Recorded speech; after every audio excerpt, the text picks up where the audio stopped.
I got the horse right here. Hello, racing fans, and welcome back to another edition of Handicappers Corner, brought to you by the Derby Bar and Grill. I'm Mike Heads. I'm with Drew Forster. Going to go through the Labor Day Monday races, September the 5th at beautiful Hastings Race Course. We do have 8 races on tap. First post, of course, at 1:50 afternoon program. The final day of the P&E, and then, of course, after this day, our last card before Derby Day. Yeah, and we get back to the Saturday-Sunday schedule for a while, and from mostly the remainder of the year, we do have the Thanksgiving Day holiday. Yeah. But we get back to the Saturdays and Sundays at 1:50. But yes, the final day of the P&E, and we do have 8 races to close out the annual fair. Absolutely. Eight good races on tap, good and card. let's jump right into it. The first one, speaking of good races, this is a good race to 12-5. start off the first. A 12-5 wide open race for 3-year-olds and up, going 6.5 furlongs, field of 6 here. I went to the 5 Senior Rojo. Ran 2 very good races going long.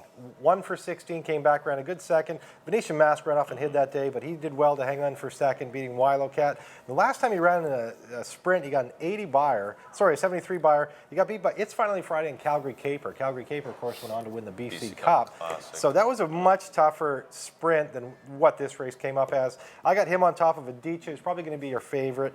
But I just see a fair bit of speed in here with Off the Top, Born at the Track, Adichie. I think they're going to set up good for Senior Rojo. So I put him on top of Adichie. And I put Off the Top in the 3rd spot. John Snow always does well off the claim. This horse ran a good second. Couldn't quite catch Proxy Man. He is taking a step up, but he's in a good post. And Antonio Reyes takes over for John Snow, who's having a very good year. I went 5, 6, and 1. Yeah, I went to the 6 Adichie. I'm handicapping the race to not have a lot of speed. I think Peter Milburn's nice winner last time, Born at the Track, will probably get the lead. I think Adichie will sit second. I think the pace will be whatever it is.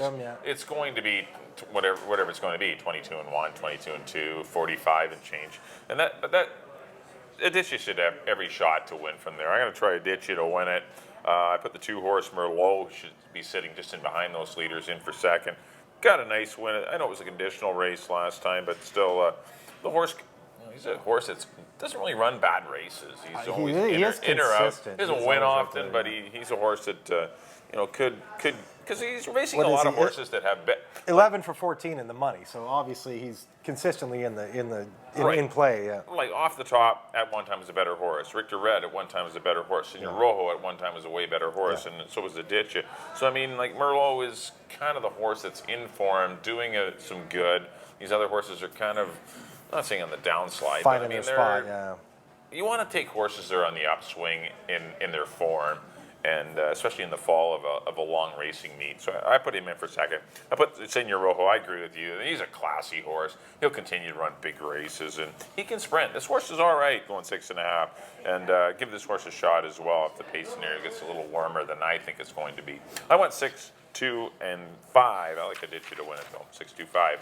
In the Monday opener on to race number 2, maiden $25,000 2-year-olds here going 6 furlongs. I ended up in the first number 3, Sun Spa, son of Sun Gold. The mare Deadly Zone could run a bit. She's from a good family. There's a good pedigree there.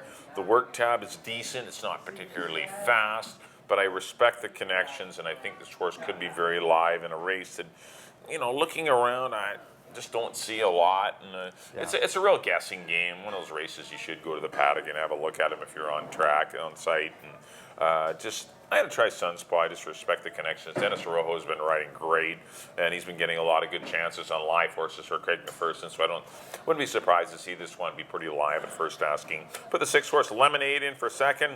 A no threat run last time against Baby's Got Track, but still the horse was coming off a layoff. Perhaps she can get back in better form just a horse. I don't love the horse, but just a horse I guess you got to put in. I put the 1-horse Hunter's Appeal, one of 2 Mike Henderson runners in here. Both of them could be alive, Hunter's Appeal and Humphrey Ladd on the outside.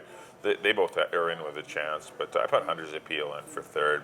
I left out Barkeeper, who ran very well first time out. It wasn't a very fast heat, but still the horse ran well and has been working reasonably well. Frank Barabee runner and the Rob Maben runner have both been working well. It's a good field of 7, competitive maiden claimers, but we got to pick something. I went 3-6-1. It is a bit of a jumbled one, this one. I went with Barkeeper. Yep, I can see it. I thought a good race in his first start. Got beat by Eileen in Total Defense, who came back to win. That was way back in the first 2-year-old race in the 8th of May. But Dino always does well with his 2-year-old, so I put Barkeeper on top, the horse that's had a race, over Mike Anderson's too. Mike Anderson, Todd Mountain Thoroughbred. Well, Mike has been having a great year all around, and with his 2-year-olds. And we've seen this play before with Mike Anderson, Todd Mountain Thoroughbreds, and David Lopez. I feel that David might have got the liver one, so I put Hunter's Appeal on top of the other one. Humphrey Ladd, name from way back, who does debut. Both of them debut on the Laser program. Yep. I went 2-1-7 in the baby race. On to the third. Fillies and Mares, 4,000, non-2. I went with Touch of Green. Looked like she was going to win last time, and Storm Cruiser found another gear, got away from her a little bit. But she was still a length and a half clear of Be a Whole Auger. I don't see anything too scary coming into this race. The other one, I got her on top. The other one, obviously, that just crushed at a maiden race. Although it took her a while to break her maiden, was Whippoorwill Song. She's obviously the main threat for me in here, 2 Touch of Green. I think it's those two and then pick somebody for third. So I went Touch of Green, Whippoorwill Song, and I threw Be a Whole Auger, who was a good third in that same race as Touch of Green last time. I threw her in the third spot, but for me, it's 2 and 6, 6 and 2. I went 6-2-3. Yeah, I just flip-flopped the 2 and 6. I agree. It's 2-6, 6-2 for me.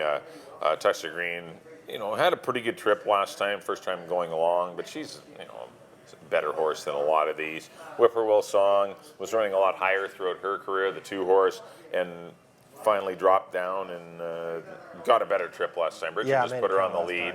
They did run the same day, Touch of Green and Whippoorwill Song. The Storm Cruiser race went about just around a second faster.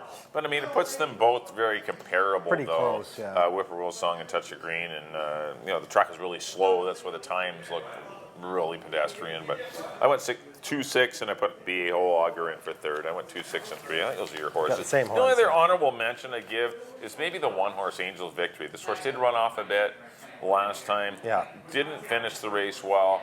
Blinkers off. I like seeing blinkers off on speed horses that are a little bit, not relaxing as well. And maybe the blinkers off for Darryl Stewart, who's had a great season.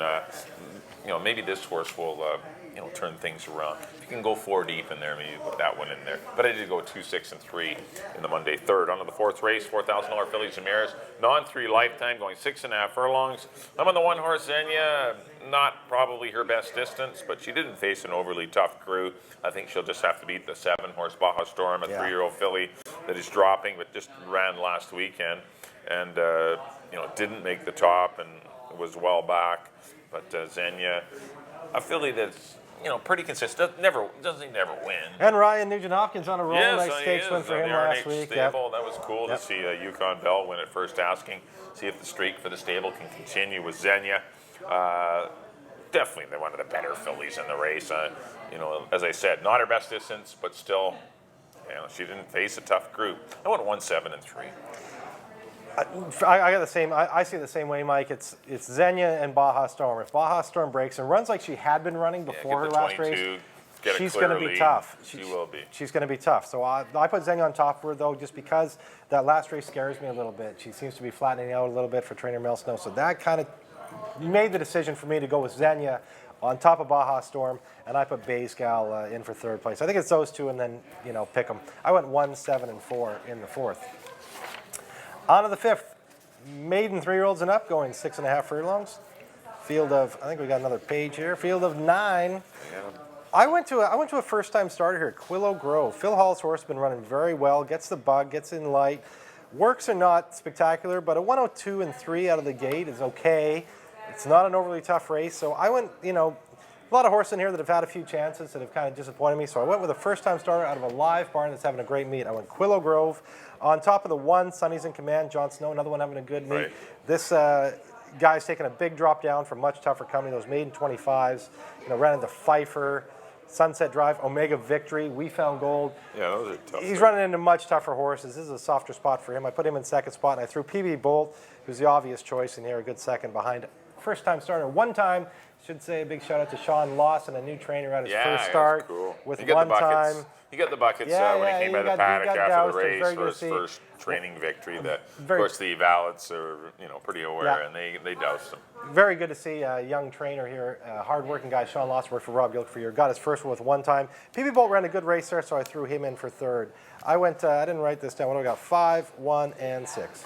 Yeah, I don't mind you doing what you've done. Go off the horses that have been running 2, 3, 4 in the maiden races. A lot of times Trying it's to a go good something else, move yeah. to do that. I didn't do that, but I mean, I don't blame you. I don't blame you for trying Quilla Grove or the one Sonny's in Command. I probably am remiss in not putting Sonny's Command in the mix, especially coming out of the live Sunset Drive race that is featured next out winner. Omega Victory came back to win a maiden allowance, and we found Gold came back to win a maiden allowance. Oh, an optional 20, yeah, maiden 25. allowance, yeah. And Sunset Drive came back to run fourth to Dashing Dawn and a non-2 allowance. Race, yeah. I mean, that was a tough 12. That as tough Extremely as 12-5. tough 12-5. That was dirty tough. And Sonny's in Command actually wasn't all that far beaten. So I am remiss. I actually looking at it now. I should have this horse top 2, and I don't even have it in the top 3. I went PB Bull. Sleep at the wheel. Yeah, no, I'm sorry. That's the quick picking sometimes before we get on air. The speed handicap. Yeah, but definitely Sonny's in Command should be in the mix. I went the 6 PB Bull. Good run-up effort to one time. Couldn't be best that one, but One time was well met. Yeah. Did have to battle with that one and Red Rory near the lead, so PB Bull for me over the 4 Noonday Sun, who I'd like to have seen going along. I think he needs to get a little more ground, but he continues to be a little one-paced. And the 3-horse Hessler sort of rattled around in the gate last night. This is one that it was coming back off a layoff. Didn't get. This horse was a little nervous and did rattle around in the gate, ran the race. Obviously, he lost his race in the starting gate. He's better than that. Richard Hamill does stick with the horse, which is encouraging. So just another one to throw in. I went 6-4-3, but after looking at all the contestants upon again, further review, I would definitely have the one horse Sonny's in Command in a higher position. On to the 6th race, maiden 4,000 over fillies and mares, going 6.5 furlongs. I'm going to go to the Dave Forster runner, number 9. Harbor the Storm. I think this horse on the class drop could be dangerous.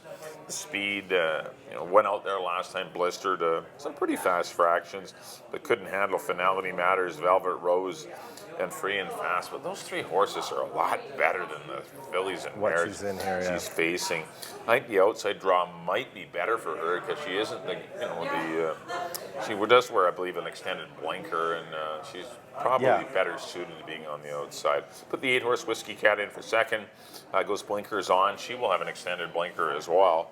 I do know that for a fact. Did run second first time out, and then was got into a little trouble heading on the backstretch. Wanted to get out against the gray one, and Finality Matters, 2 horses that came back to win. She comes out of a live race. Then I put the 2-horse 2IC in for third. I went 9, 8, and 2. I got the same horses. I put Whiskey Cat on top. I really liked her race against Street Connection. Only gets speed and neck. Went up to the 8,000 level, as you mentioned. Didn't have the best of trips, but it was also a much tougher field with the gray one, who came back to win, what was that, at 16 the other day? Yep, 12-5. Or 12-5, Finality Matters. Yeah, the same race that Baja Storm was in. So that was a good race, and I just like her going back to the $4,000 level where she only got beaten next. So I got her on top. I got Harbor the Storm in the second spot. She's very live in here. What I like about her is she was getting absolutely nothing out of her races, and last time I feel like she finally got something out of the race, right. And now she goes to the 4,000 level. I think she'll be more dangerous. Harbor the Storm in second. I put 2IC, who's the horse that's been kind of the best of the rest of the horses that have been down at this level. I put her in for third. I got 8, 9, and 2 in the 6th. On to the 7th. 25,000 for older colts and geldings, going 1 mile and a 16th. We have a field of 7 in here, but I only need the first page. I went to the inside horse. I went Venetian Mask on top. Ran long. Last time he ran long was for 16, but he absolutely dusted the field, winning by almost 8. Impressive race from him there. He was on the lead. I don't see a lot of speed to go with him. Maybe Captain Jones, but other than that, I don't see any other speed here in this race. I think it's Venetian's Mask race to lose. I put Taylor Steele in the second spot. He's proven he can go long. He's run this distance 3 times in his life. He's got 2 wins and a second, but he's only ran twice this year. Got started in July. He's been off for about a month, so that it just doesn't bode for his best effort here, although he does come off a win at the 25,000 level. And I'll put Mysterious Soul, who's dropping out of the 35,000 level. A lot of back class in him, and he gets to go long the 3rd time now at a much easier price than what he'd been running, so you have to have him in the mix. I went 3, 2, and 1. Yeah, I've got the same 3 horses. I did put Mysterious Soul on top. I think he's the best horse in the race. He still needs to find his form, though. and he needs to be, he ran okay with the blinkers off last time. Those are better horses. Uncle Willard, Slice of Red, and Yeah, remember to breathe came back to win for in 40 Seattle, in Seattle, and this horse was a little wide against some slow fractions, but still, I think he's the best horse in the race. We'll see if he can do that. He'll need to be at his best to defeat the 3 Venetian Mask, who is likely the horse to beat, although he did run last weekend and ran an even 4th sprinting. As long as the coming back quickly doesn't, take too much out of him. But he's in a good spot. You're right, that race 2 back was very good. And the 2-horse Taylor's Deal, you always got to respect him. He's a neat horse. Cool old boy, that yeah, just Taylor's finds Deal. the winner's circle. David Lopez, of course, showed kind of a flip-flop on riders there, and maybe explain a bit about it. But Hamill rode Taylor's Deal because of Burnham, yeah. Lopez. David Lopez was on the other runner and in the field, or was he? Yeah, he was on. No, I think he might have been on. Was he on opportunistic in the Derby? He might have been away. Oh, he might have been in Seattle. Away. He was in Seattle. No, that was the 31st of July. That was the Emerald Derby. Right. Yeah, that's right. That was the Emerald that's Derby, right. and he was away, and so Lopez was the first call rider for Troy Taylor, and that's why he's not on Venetian Mask. This isn't a choice. It's just the ride the two. Yeah. And of course, Richard Hamill is the same agent as David Lopez. Ends up, so it looks like they flip flop, and it's a weird thing. But anyway, it's not really anybody's it's choice. No one's picking here. This is just the way it all had to shake down. 1-3-2 for me in the 7th race. On to the 8th and final. $16,000 condition claimers going 6.5 furlongs. I'm going to go to the 6 Amber Moon. It's a mare facing the boys. Still a horse I thought ran pretty good going along, chasing fast fractions. Might set her up for a good effort sprinting. I put the 1-horse PS Diamond Cutter in for second. Already owns a win at this level. Came back to run a good second to Merlot last time, and I put the 4-horse Rock Concert, a 3-year-old, and got caught. It wasn't fast fractions, but was pressured throughout, pressure, and ended up running 4th. I mean, this horse can perhaps, if left alone by Creus, could be dangerous. This horse could get an easy lead, Rock Concert. This horse could be dangerous. I went 6, 1, and 4. I went with a bit of a long shot here. I went to the 2 Heart Set. Super Saver Colt, I've always kind of liked, and he's had trouble getting races this year. He's only ran twice.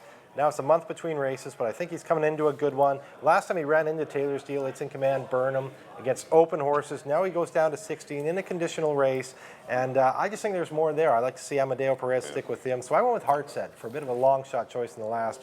Over PS Diamond Cutter and Amber Moon, your 2 top picks. They're obviously, PS Diamond Cutter only gets beat a length by Merlot. He's very playable in here, as is Amber Moon. She only got beat 3 last time against Royal Brian Perfectly Reckless, who came back to win. So she was in a tough race, and she's no stranger to facing the boys, as that last one was against the boys going long. But it's short, and I think she's better going long. That's why I put her in the 3rd spot. I went 2, 1, and 6 in the nightcap. That will do it for our analysis of the Monday Labor Day card. Up next on Screen Everybody Picks. Mike, as always, you're up next. In race number 1, I went to the 6 Aditya, 625 for me in the Monday Labor Day opener. Race number 2, I went to the 3 Sunspot, 3, 6, and 1. But a tough race the second. There's a lot of chances in there. Race number 3, I went to the 2 Whippoorwill Song, but I thought the 2 and the 6 are very interchangeable. 2, 6, 3 for me in the 3rd. On to race number 4, I went to the 1 Xenia, over the 7 Baja Storm, and the 3 Lady Cash. Race number 5, sort of your late pick 4, I went to the 6 BB Bolt, over the 4 Noonday Sun, and the 3 Hessler. But I was remiss in not putting the 1 Sonny's in Command in the mix as well, so definitely put the 1 in the 5th race. On the 6th race, the 9 Harbored the Storm. I think this horse could be fast enough to clear and get the lead. 9, 8, and 2 in race number 6. Race number 7, looks like all the contentions on the inside. It went to the 1 Mysterious Soul, went 1, 3, and 2, but once again, all 3 of those are very comparable in ability. And in the 8th and final, I went to the 6 Amber Moon, 614 for me in the Monday finale. On to my picks. There we go. Back in the 1st, I went to the old boy, number 5, Senior Rojo, over the 6 and the 1. In the 2nd, I went to the 2 Barkeeper, over the 1 and the 7. In the 3rd, I went to the 6 Touch of Green, over the 2 Whippoorwill Song, the 3 Bay A-Hole Auger. In the 4th, I went to the 1 Xenia, over the 7 and the 4. In the 5th, I went to the 5 First-Time Starter Quillo Grove, over the 1 and the 6. In the 6th, I went to the 8 Whiskey Cat, over the 9 and the 2. In the 7th, feature race, I went to the 3 Venetian Mask, over the 2 Taylor's Deal, and the 1 Mysterious Soul. And in the nightcap, I went with a bit of a long shot, number 2 Heart Set, over the 1 and the 6. Well, thanks everyone for tuning in to Handicappers Corner. Hopefully we've given you A little bit of insight? some good insight into the Monday afternoon program. Just a reminder that our next live card is next Saturday. We're back to Derby the Day. Saturdays and Sundays, and Saturday, of course, is Derby Day. We got the Oaks. BC Derby, 150 grand, 100 grand BC Oaks, the $75,000 Delta Colleen, and the $75,000 Randall Plate. As well as the starter series. Starter series, the $50,000 finals for the Arguably our best card of the year. champions. Sure. Yes, that's 100, 200. 350 Mike's doing the and math one, there. half We a got million a bucks. half a We're up to million half a dollar- million half a already. million dollar $500 Saturday. million, and then we still got a few more. We're going to run 10 races, I believe. I know they're shooting for 9 or 10 550 races. or so, yeah. They're shooting for 9 or 10 races on the BC Derby card, so it should be a lot of fun. But yeah, that's our next next time live you'll see card. us, yes. Yes, we'll be on BC Derby Day, Saturday, September the 10th. On behalf of Drew, thanks to everyone for tuning in. If you can't make it out to the track, get here to the Derby Bar and Grill. Lots of great food specials and drink specials, and of course all the simulcasting. Lots of TVs here at the Derby Bar and Grill. Come on out. As I said, on behalf of Drew, thanks for tuning in. We'll see you next time here on Handicappers Corner at the Derby Bar and Grill.